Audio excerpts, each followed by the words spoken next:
Il faut dégommer. Macron, c'est qu'une étiquette, c'est pas lui. C'est pas l'homme Macron. De même que ce n'était pas l'homme Mitterrand, tout ça. La preuve, on l'a vu. On a eu l'expérience. On vient du XXe siècle, on a tous un peu plus de 20 ans. On a vu quand même les illusions. Moi, j'ai jamais voté Mitterrand. Ma famille, elle était plutôt mitterrandiste à l'époque, déjà parce qu'il était pro-israélien. Par rapport à. C'était qui? Il était contre qui à l'époque? Mitterrand, quand il était élu contre Giscard. C'est ça? Oui. Non, après, quand il a été élu, Mitterrand, contre qui s'est présenté? Je ne me souviens même plus. Contre Chirac. Contre Chirac en 81, c'est ça? Ah non, en 88. Non, la première élection de Mitterrand. Ah, ben la première, oui, c'était contre Giscard, oui. Voilà, et il a été élu et Giscard a perdu. Ah ben oui, il a dit au revoir.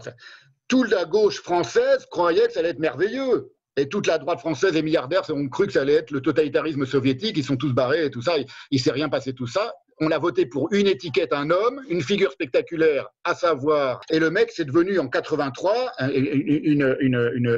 est passé à l'ordre néolibéral du jour au lendemain.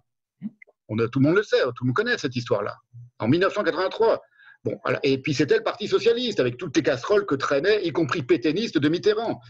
Le contexte n'est plus du tout le même. Mais en revanche, ça permet de comprendre une leçon, c'est que si on vote pour un homme en fonction de ce qu'il dit, ou de ce qu'il est, ou de ce qu'on aime en lui, ou de ce qu'on n'aime pas en lui, on fait fausse route. Parce que ce n'est pas un homme qu'on met au pouvoir.